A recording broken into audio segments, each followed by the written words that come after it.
No one is asking the American public whether they want another regime change war. No one is asking Trump voters whether they want another regime change war. Nobody cares. So it's going to happen no matter what people think. In fact, if it does happen, it will likely happen at a time when most Americans had no idea it was about to happen. In other words, it'll be a huge surprise to everyone if this happens. Tucker Carlson believes that we are going to engage in a regime change war with Venezuela, whether we like it or not. What are your 2 cents, Cenk? Yeah, I think this is part of the Great Awakening. So this isn't just about Israel or Epstein anymore. Now we're talking about, wait, we said anti-war. Why are we starting a giant war with Venezuela? I think Tucker's about to ask some really interesting questions. Absolutely. So the Trump administration claims that they are bombing these fishing boats off the coast of Venezuela because they are actually drug traffickers. And we are now engaged in an entirely new militarized drug war. Which, by the way, even if that were true, it's a pretty disastrous way of responding to the overdose epidemic here in the United States, where close to 100,000 people are dying, mostly from fentanyl every year. Now, Tucker Carlson doesn't believe this is about drugs, so he weighs in on what he thinks this is really about. Let's take a look. It's about drugs. That's what we've been hearing now. It's about drugs. But how significant is Venezuela in the hemispheric drug trade? Like, if you're looking at the drug trade in the United States, how much of that comes from Venezuela? Well, we have a fentanyl crisis famously. Does fentanyl come from Venezuela? No, it doesn't. Actually, it comes from Mexico. Huh. What about meth? Well, meth also comes from Mexico. What about cocaine? That would be Peru, Bolivia, and Colombia.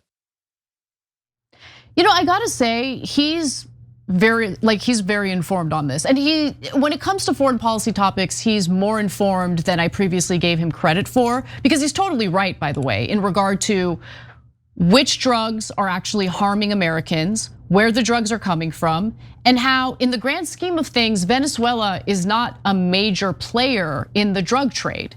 And so it's important to know that when you're hearing the narrative from the Trump administration in regard to the military buildup that we're now seeing off the coast of Venezuela. Now, he then hits at Senator Lindsey Graham, and I really enjoyed this for a number of different reasons. Let's watch the clip first, and then I'll tell you why. Venezuela is now partnering with Hezbollah. Hezbollah is running out of money because Iran is weak. That's not new. Partnering with drug cartels in Venezuela. No, it should have stopped. Here's what's new. You got a commander in chief that's not going to put up with this crap. We're not going to sit on the sidelines and watch boats full of drugs come to our country. We're going to blow them up and kill the people that want to poison America. And we're now going to expand operations, I think, to the land. We're not going to torture you by replaying that tape, but if you rewind it in your spare time to the point where he says, and I'm quoting, "We're going to kill people," you can see a little shiver of excitement go through his aging frame. We're going to kill people. We're going to kill people, and we're going to kill them, as Lindsey Graham just explained, because Hezbollah in Lebanon. Okay, what does that have to do with us? Have a lot of Americans been killed by Hezbollah in the United States with money from Venezuela? If so, when did that happen? Can you prove it? That's a good question. And obviously he's implying here, why are we engaging in a potentially devastating war when Hezbollah isn't harming Americans? So why would we do this? And I think that's a important statement to make. And guys, even if you don't like what's happening in Venezuela, and that's totally fine. I don't like what's happening in Venezuela. It doesn't mean that I want to use our resources and risk the lives of our soldiers in engaging in a regime change war in Venezuela because I don't like the regime there. Yeah. So first of all, to that point, that's a lot of these points are actually super simple. What's different now than before is the right wing is also making those simple, correct, obvious points. I know, but it's like the most white pilling thing that's happening in the country right now. No, absolutely. Is that blue I see? Is that a white pill you see? Yes, it is. So look, again, I've been saying this the last couple of days and weeks. This is the Great Awakening, because why are we invading these countries? No one ever asked before, right? So we told you all the time, MSNBC, Fox, CNN do the culture wars where they give the fake appearance that they disagree. But when it comes to economic issues, donor issues, including war, they all agree. They all magically agree, we gotta go to war, we gotta go to war. We have to go to war with Iran for Israel. We have to let Israel, we cannot question their funding. You must send them money for war. We must go to war with Venezuela. So when Tucker Carlson and others were on Fox News, let's be honest, they were not saying these things because Rupert Murdoch paid them a ton of money to do pro-war propaganda. Yes. Which, by the way, to Tucker's credit, he's partly apologized for, right? Not partly. He has expressed remorse in going along with the neocons during the Bush era multiple times. And that's what made me open up to the idea of going on his podcast, because that means he has a level of self-awareness that honestly is not prevalent among media people in the United States. Yeah, and so to your point, Anna, and Tucker's point, so China is got concentration camps for the Uyghurs. That's the ethnically Turkic group inside China that my family was named after, okay? That doesn't mean I think we should go to war with China. That would be a bad idea. I don't want World War III. North Korea is being absolutely vicious to its own citizens. It breaks my heart every day, but they have an enormous number of missiles, including maybe nukes, pointed at Japan, South Korea, and maybe even us. No, I don't think we should go to war with North Korea, even though they're bad guys, terrible guys. So this simplistic thinking is all we had in mainstream media. They claim to be the most educated, elite, smartest people in the country, and they get together on these cable news and talk like a bunch of morons in like the most simplistic ways. Saddam is a bad guy. He comes from the general area that Al Qaeda came from. Cenk, right? So look, usually I would push back because I think sometimes you're a little unfair to media, right? But I literally had an experience with this week. So on Abby Phillips's show, we talked about what's happening with the military buildup off the coast of Venezuela. And as you know, it's a debate panel show. So there were supporters of what's going on, including a former lieutenant governor, I forget her name, Betsy something.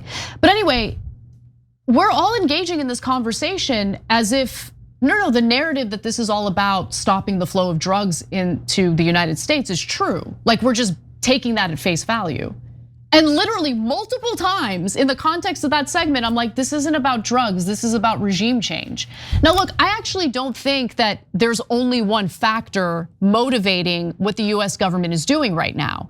And to be fair to Tucker Carlson, he also brought up in his monologue that there are very wealthy and influential Venezuelan exiles living in South Florida who are engaging in our system of political corruption. Remember, our Secretary of State, he's Cuban American, of course. He's from Florida. Who knows how many of those folks have donated money to him? So corruption plays a role in this as well. There are Venezuelans who want regime change in Venezuela, and they will fund our government to make that happen. So a bunch of things about that. One, our former managing editor, Jonathan Larsen, make sure you check him out on Substack. He's written about this.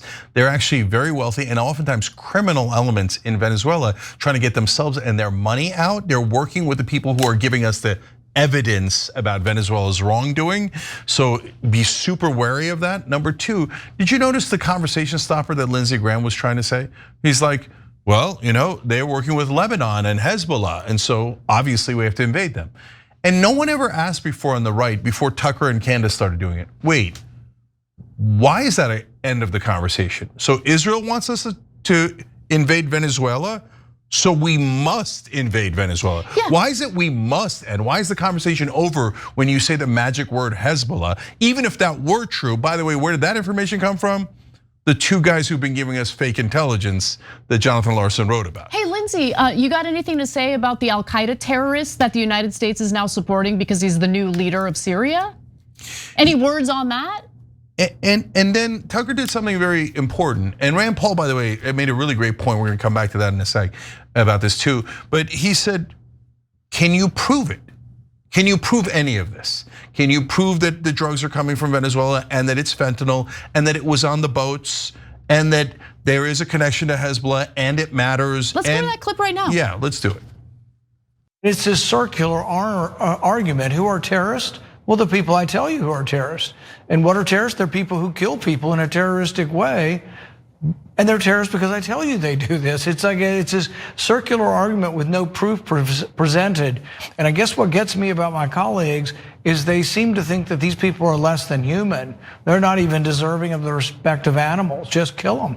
And it's sort of this laughing sort of ha ha ha, these are really bad people that gets to me is that, well, what if you're wrong? Civilized people don't do this. And it's not gonna stop the drugs.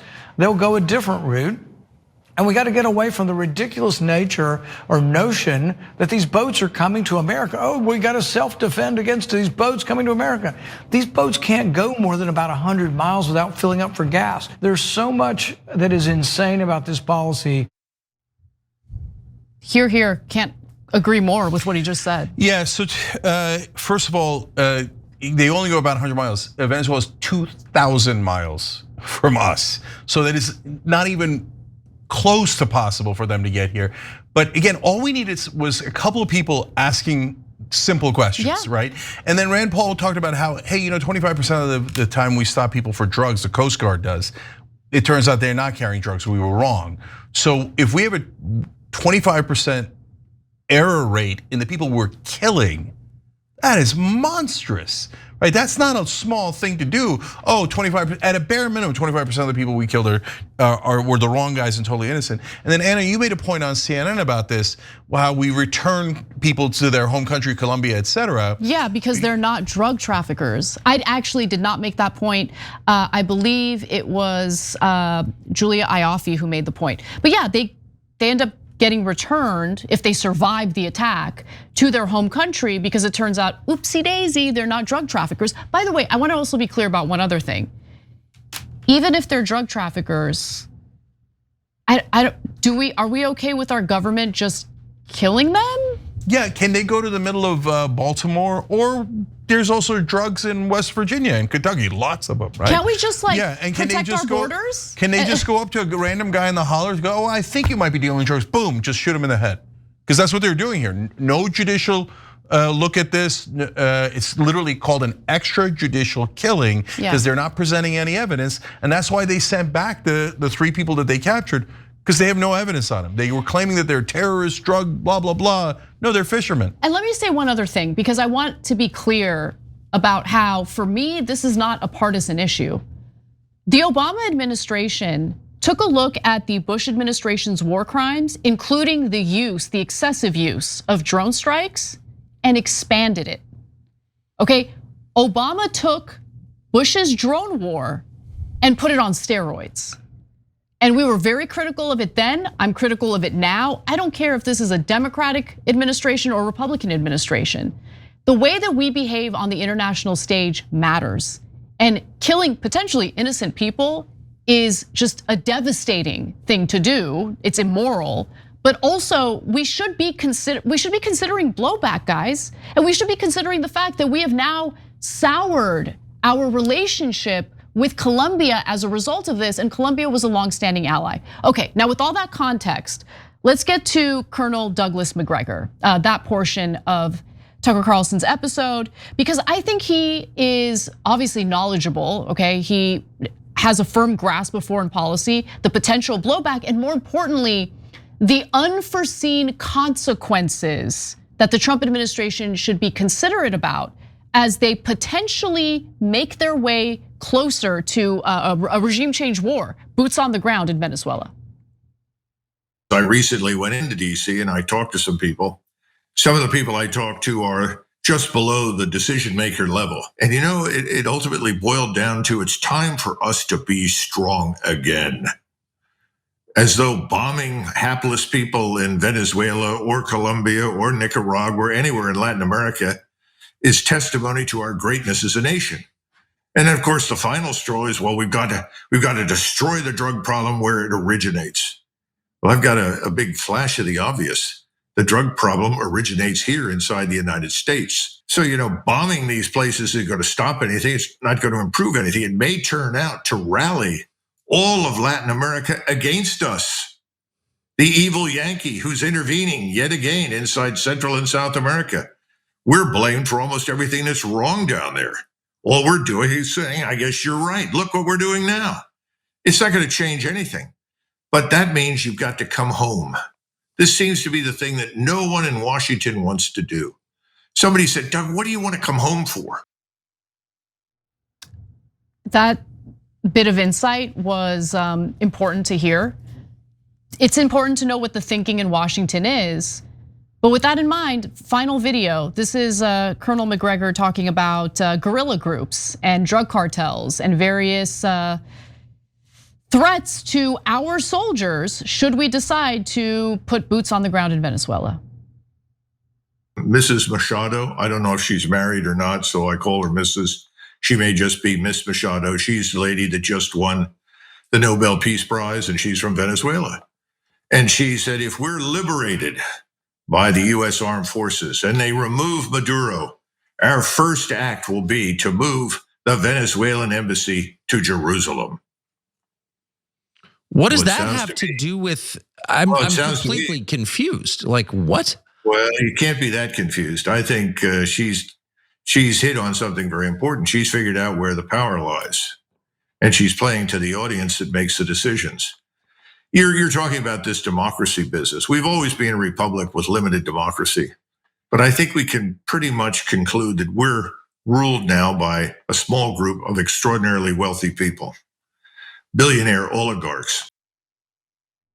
So, because of the political projects and political agenda of foreign countries, whether it be regime change in Venezuela, what's going down in Jerusalem, none of this impacts us as Americans, but we're going to potentially put our soldiers in harm's way, potentially get confronted by various guerrilla groups in Latin America who are apparently, according to Colonel MacGregor, chomping at the bit to attack American soldiers. We're gonna do all that for what again? For what reason again? Something about Lebanon. Okay, so Hezbollah. Okay, guys, a couple of things here is so important. First, I love the free speech. I love the marketplace of ideas. I'm okay if you call me corny about that and earnest and all that stuff. Because look, before when we had just mainstream media, everybody's sheep herded into these. Okay, you a Republican, Democrat, you have to hate each other. Don't ever ask questions about war or anything else. All it took was a couple of guys, Tucker Carlson, Rand Paul, Tom Massey, etc., to ask a couple of questions. And all of a sudden we got a marketplace of ideas and people are going, wait, why? Wait, I thought Trump was the anti-war candidate. Yeah. And then, wait a minute, didn't we all conclude as a country that the war on drugs doesn't work? That the real problem is demand, not supply? That you can kill and spend as much money as you could possibly spend on trying to end the source, you're never going to end it. Because people want to make money. They're going to make money by meeting the demand in this marketplace. By the way, it's partly capitalism, right? You can't end capitalism, and it's kind of an attack on that. But the last thing that the colonel said was super important. There's the right wing waking up and going, it's the billionaire oligarchs. Yeah. That's who rules us. And it's not just about, like, she's right, she's going, we will move our embassy from Tel Aviv to Jerusalem because that's what the pro-Israel radicals in America want. So don't worry, Venezuela will serve Israel. Why would that be relevant to America? No, it's only relevant to Larry Ellison and a couple other people, right? And they demand that all of American foreign policy, even about Venezuela, be about Israel instead. Yeah. It's unbelievable. And Marco Rubio has two problems here. One is he's funded by Larry Ellison, gave him $5 million that we know of, probably a hell of a lot more than that, back in 2016 when he was running against Trump, and only when he had already stamped on his head pro-Israel. And Marco Rubio said, I will serve Israel loyally. And Ellison then gave $5 million to a super PAC. But on top of that, Marco Rubio now realizes, hey, wait a minute, nobody's working for America anymore. And I'm Cuban, and my heritage and wants Cuba back for us. Yeah. And so since now I see the pro-Israel guys demanding everything for Israel, well, because if you don't know this, Richard Grenell, who's not a good guy from my point of view, but went and got a peace deal with the Venezuelans already. Yeah. And the Venezuelans agreed, and Trump said this on tape too, to give us all the oil contracts. So the oil companies were ecstatic, and then Marco Rubio comes in and goes, no. One, Israel doesn't agree. And two, if we get the oil deal, then we're gonna let Venezuela go but I want to knock out Venezuela so I could knock out Cuba. That's exactly right. Right? So that's what I was talking about when I said there are multiple factors motivating the Trump administration to go forward with everything that's been going on with Venezuela. Marco Rubio hates the fact that he believes Venezuela is providing material support to Cuba, and he wants regime change in Cuba. That's exactly right. So which part of this is America first? None of it. None of it. It's Israel first, Cuba second, Venezuela third. I mean, we're not even in the picture. This has nothing to do with helping American citizens. Nothing. And we're about to start a giant war. Half our fleet is surrounding Venezuela, and there's not even any debate about it. It's crazy. At least with Iraq, there was a giant debate. But your only hope, guys, now, this is the most ironic thing ever, is the oil companies are super pissed at Rubio because they're like, we had it. We were threatening war for us. That's how we normally do it. And then we got it. They're gonna rob the Venezuelan people on behalf of the oil companies. They're like, take the deal. And Rubio's like, no, Cuba second. So it's disgusting. So now we need the oil companies to topple Rubio so we can do a corrupt deal with Venezuela on their behalf of the oil companies so we don't go to war. At the end of that episode, with the interview that Tucker Carlson did with the former addict, they weigh in on what can be done here to actually effectively tackle the overdose epidemic. I'm giving you that note because I think it's important. He obviously cares about that issue. I care about it deeply as well as someone living in LA who witnesses people dying on the streets on a daily basis. So please check that out. We'll include a link in the description box. Every time you ring the bell below, an angel gets his wings. Totally not true, but it does keep you updated on our live shows.